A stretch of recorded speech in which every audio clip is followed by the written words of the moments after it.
There you have it. Now time to talk some kickboxing, because on 4th May, Xtra Combat, a kickboxing events organizing company, launched the return of the Flying Kicks Fight series. This after the sport had been inactive for more than 2 years because of the COVID-19 pandemic. The series that has clubs from across the country will see local champions fight up to the continental level.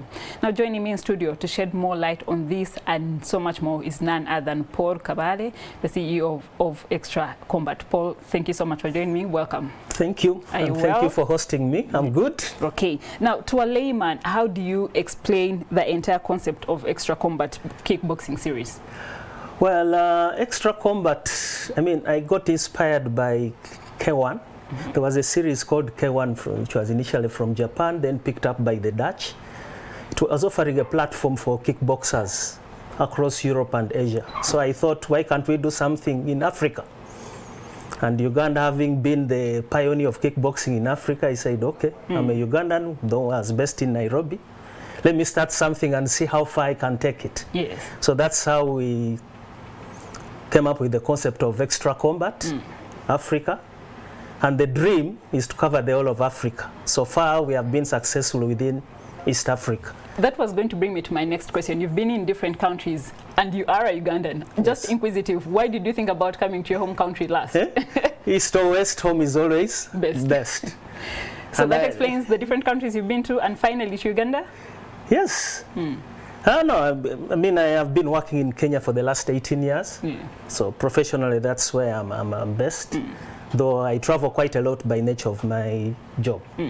But for Xtra Combat, we have hosted in Addis Ababa in Ethiopia, in Nairobi, of course, Kenya. That's where the inaugural series was held. Then we have had 2 fight series in Uganda, one in Juba, South Sudan, and one in Dar es Salaam, Tanzania. Okay. Also, fill me in, because the federation was delicensed by the NCS. How does it feel having this series without a supervising federation? Well, basically, we are trying to fill in part of what the federation should have been doing. Because even when the federation was there, we still held series here because they encourage promotions, because they cannot satisfy the entire kickboxing fraternity. Yeah.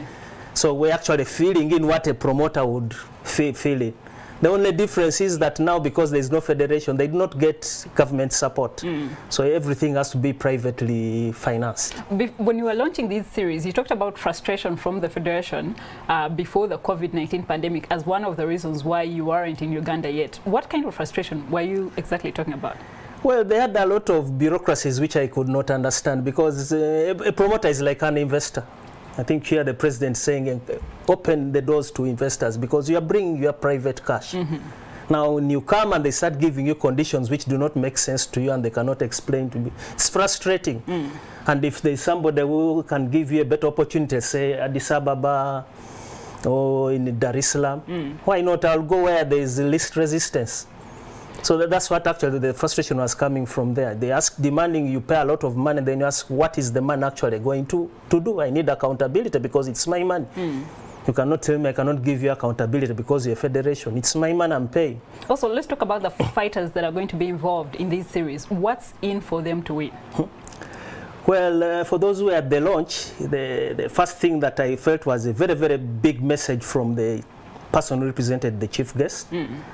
They told all the fighters, if you are able to win and you show that you have talent, the doors to the forces are open. You get permanent employment until you retire. There is no better offer than that. I can give you money today, within 1 month it's gone. But if you are given employment and you expect a salary until you retire, there's nothing better than that. Let's talk about the safety of these fighters, because kickboxing is our contact sport. Yes. What have you put in place to make sure, in case there are injuries, they are handled the right way, so it doesn't become a long-term risk for the fighters? The first thing, of course, is prevention is better than cure. And what we did at the launch at Hotel Africana, we unveiled all the kits that are going to be used. The kits come from Germany, top 10. So I bought all the protection that is required, right from mouth shields, mouth gums, chest shields for the ladies, grain guards for the men, and of course for full contact they have to use foot pads, which are called shin guards. So I bought all that for them, and of course also the kits they are going to put on overall. So at least we shall prevent injuries. But prior to fighting, of course, we do medical examinations.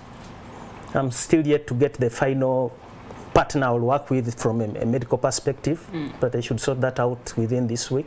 So they will undergo a series of tests that are mandatory. Those who fail, unfortunately, won't participate. Those who pass, they will pass. And of course, when we're having the competition, there's always an ambulance, and the medical staff are always there. Also, Paul, you've been in kickboxing for quite some time. With all these wrangles that don't seem to end, what do you think is the future of this sport? What does the future look like? No, right now I think the National Council of Sports took the right decision.